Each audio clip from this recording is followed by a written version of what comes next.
Hey everyone, welcome back and happy Wednesday. All right, guys. So, as you know, we have our Vanderpump Rules reunion part 2 tonight. So, last week we did our after party on Up and Adam channel 2, and this week we're doing it again. Last week we had almost 3,000 people in the room. So, join us in the live chat tonight right after the episode. With that, guys, we're back to talk about a little bit of the Vanderpump Rules drama because it's just the gift that keeps on giving. So, yes, there are some cast members who are pretty pissed at the way that Lisa Vanderpump's been treated. Plus, Lala Kent is, of course, entering the chat. Lots to talk about, lots to discuss. Make sure you smash that like button, show some love, and let's do the damn thing.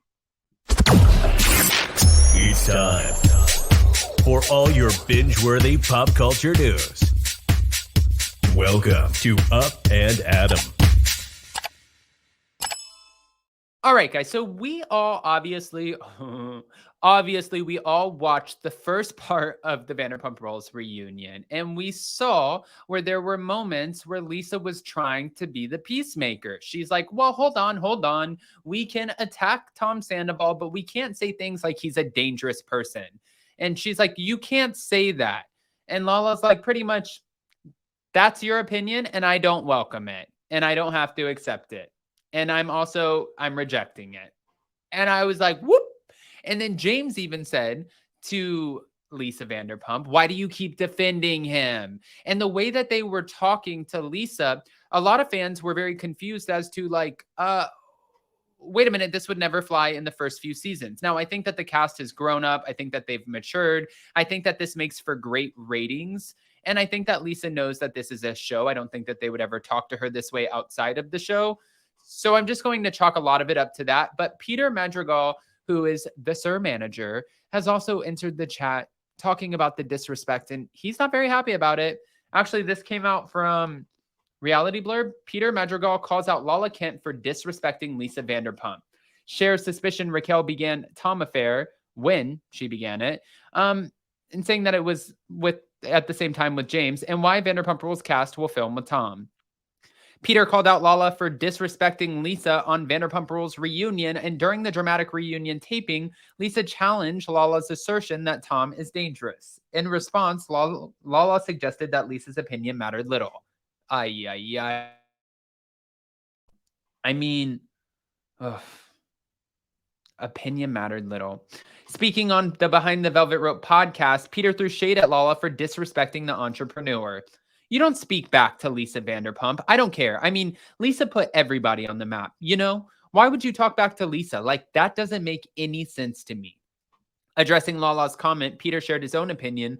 Do I think Tom Sandoval is dangerous? I don't think he's a danger to me. He did make a brutal mistake. I'll never trust that guy. But do I think he's dangerous? When someone says danger to me, that's like, should they be in jail? That's something else entirely. The manager, who also addressed Ariana Madix's suggestion that she won't be friends with anyone who films with Tom, and Peter discussed his own previous declaration that he won't film with Tom again, said, "I think when I said that, I was a little bit enraged. I was like, pissed off with that, everything that was happening. I mean, I guess I would film with him, but, it would be like an interesting moment between me and Tom." To who? Peter. To who? That's my question. And I love Peter. But to who? Who would it be interesting to? Sorry, Peter. Okay. But he thinks it would be interesting. So we'll see. Only time will tell, I suppose. And it's everyone's prerogative whether they're going to shoot with anybody or not.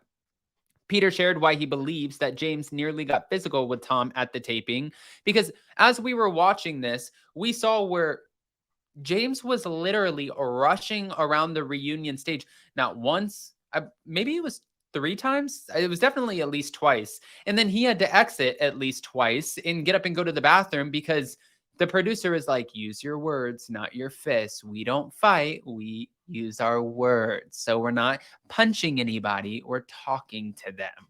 And James is like, "Yes, we're talking to them." And I'm like, James is about to hit his ass. So, Tom, if you don't want another mark on your face, I would shut the hell up.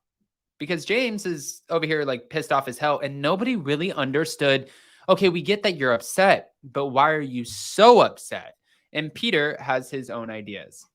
I think that James thinks that Tom and Raquel were hooking up before the breakup between James and Rachel. Funny that he said Raquel and Rachel. That's what I think was happening. You look at things, you look back in time, and you're like, oh, wait, why would I trust you? Especially after like doing what he did. Peter explained, I think that's why James is all like that. And then, of course, Tom was paying for some of the engagement party. You just kind of start thinking about things a little bit. Peter also revealed that he pitched certain ideas to Lala Kent's ex-producer, well, who is a producer, Randall Emmett, for a potential TV or movie deal. I had a meeting with him once to pitch some ideas, and he was like making himself sound bigger than he was. And I was like, all right, well, help me get like a TV or movie deal. And nothing ever came to fruition from that. So I was like, well, either this guy doesn't like me very much or he's a fraud. And it turns out he was a fraud. He then addressed the accusation that Lisa favors the Toms over other cast members. I do not think she plays favorites. I think she's trying to keep the peace, between everybody. In the finale, before news of Sandoval broke, she was giving a speech because she was sad about everybody kind of going their own way. And she was like missing everyone. She told everybody that she loves each and every one of us. And it's like, we have to come together and continue to be being friends. It was very heartwarming. And he suggested that cast members may eventually film with Tom again, despite the animosity, because there may be incentives for doing so, presumably alluding to money incentives from Bravo. He also believes negotiations will start soon. Peter's like, I believe the negotiations will start soon, but I don't know because I don't know if I'm going to be a part of them. All right, that was shady as hell, and that was not on me. That was on you. But hold on, because the drama always continues. Now, Lala Kent is also entering the chat, and she has some ish to say too. She's blasting Tom Sandoval after being caught on the phone, which we talked about, but she's also talking about the reunion shocker and when she believes that their emotional affair began. Interesting. During the Q&A, which was shared by It's Bravo's World on Instagram, Lala reacted to a fan who wanted to know why producers let Raquel watch the reunion from her trailer. We know she's not smart enough to do that, talking about before she took the stage, especially if it was as like a heads up and allow her to pre-plan her answers for the upcoming questions. She said, well, we know that she's not smart enough to do that. Even if she watched it on that monitor, she already did a one-on-one. So now not only does she have to remember what he said, Sandoval, she has to remember what she said in her one-on-one. Then she has to remember what she watched in the trailer with all of us talking at the reunion. It's too much. According to Lala, she believes Sandoval and Raquel's romance began in April of last year, at least in the emotional sense. I'm going to say this. I think that the emotional affair started around the time of Coachella. Got to lay the groundwork before you start an affair because that doesn't just happen randomly. I will bet my bottom dollar on it. The emotional affair started a long time ago. She did also, by the way, she did say that she knows what the bomb is that's being dropped on the third part of the reunion that producer Alex Baskin confirmed. And she said, can't tell you, cannot tell you. I've been sworn to secrecy for real. She said, I went to NBC Universal for your consideration party for the Emmys, ran into some producers, and they said, do you know what the big reveal is? I asked them what I thought it may be, and they said, no, that's not it. And then they told me, and I was like, oh, wow. Okay. She said she's sworn to secrecy, though, so she's not sharing with any of us. Guys, I want to hear what your thoughts are. I, at this point, just want to see what the freaking secret is. But go ahead and comment below. Let us know what you think. Let us know what you think about all of this. And Peter saying, you don't cross Lisa. Smash that like button. I'm so interested to see what you guys are going to say.